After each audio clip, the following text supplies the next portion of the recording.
नमस्कार दोस्तों। इलेक्शंस के टाइम में आपने आचार संहिता या कोड ऑफ कंडक्ट के बारे में काफ़ी बार सुना होगा। तो इस वीडियो में हम आचार संहिता या कोड ऑफ कंडक्ट के टॉपिक को डिस्कस करते हैं। तो चलिए बिना किसी देरी के शुरू करते हैं।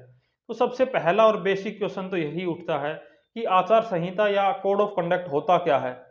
तो आचार संहिता एक सेट ऑफ प्रिंसिपल्स है, यानी कि सिद्धांत हैं, जिन सिद्धांतों को इलेक्शन कमीशन ऑफ इंडिया जैसे ही इलेक्शंस का शेड्यूल आता है कि कब कब इलेक्शंस होने हैं तब से लागू करता है, और जब तक चुनाव खत्म नहीं हो जाते तब तक वो सेट ऑफ प्रिंसिपल्स लागू रहते हैं।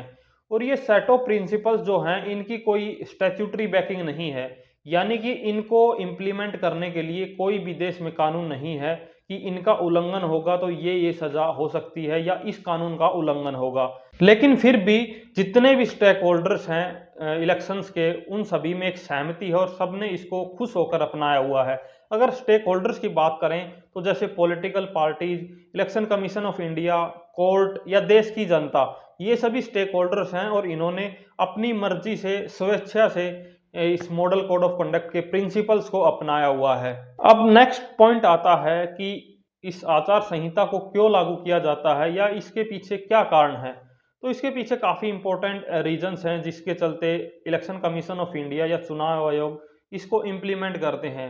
सबसे पहला तो यही कि जैसे ही आचार संहिता लगती है, कोई भी सत्ताधारी पार्टी सरकारी पैसे का या टैक्स के पैसे का अपनी एडवर्टीजमेंट के लिए, अपने आप को प्रमोट करने के लिए सरकारी रिसोर्सेज का या सरकारी संसाधनों का यूज नहीं कर सकते हैं।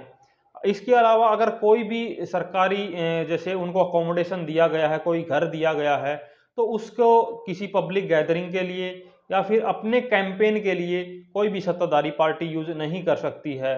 नंबर 2 पॉइंट, जो फाइनेंशियल एक्सचेकर यानी कि देश की का टैक्स का पैसा है, उसको अपने बेनिफिट के लिए, खुद के बेनिफिट के लिए सत्ताधारी पार्टी इस्तेमाल नहीं कर सकती। इसके अलावा अगला पॉइंट है, जो भी भड़काऊ भाषण होते हैं, भले ही वो कास्ट को लेकर हो, भले ही वो धर्म को लेकर हो, इन सभी भड़काऊ भाषणों का हर पॉलिटिकल पार्टी को मतलब इनका यूज नहीं करना होता है, ताकि फ्री एंड फेयर इलेक्शंस हो सके। इंडिया में फ्री और फेयर इलेक्शंस की बात हमेशा करी जाती है, तो उसी बात को पूरा करने के लिए इलेक्शन कमीशन ऑफ इंडिया इस आचार संहिता के कंसेप्ट को स्ट्रिक्टली मतलब अबाइड करवाता है, इम्प्लीमेंट करवाता है, और कोशिश रहती है कि हर पॉलिटिकल पार्टी इसकी पालना करे। अब सबसे लास्ट में इसका ओरिजिन कैसे हुआ था।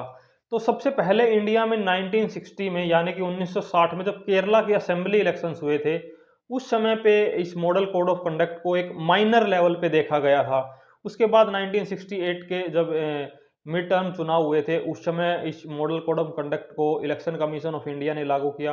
फिर जैसे जैसे इलेक्शंस होते गए वैसे वैसे इसमें बदलाव होते गए, कुछ चीज़ें ऐड ऑन होती गई, कुछ चीज़ें इसमें से डिलीट होती गई, और जो आज model code of conduct India में लागू है वो पिछले लगभग 50 साल के परिवर्तनों के बाद, रिफॉर्म्स के बाद लागू किया गया है। हालांकि लास्ट में मेरा एक सुझाव है कि मॉडल कोड ऑफ कंडक्ट को स्ट्रिक्टली फॉलो करवाया जाना चाहिए। इसके लिए एक लीगल बैकिंग भी होनी चाहिए कि इसकी अगर उल्लंघन होता है तो उस पर कार्रवाई करी जा सके, एक लीगल इसका बैकअप होना चाहिए, कोई भी स्टेचुटरी एक्ट की इसको सपोर्ट होनी चाहिए।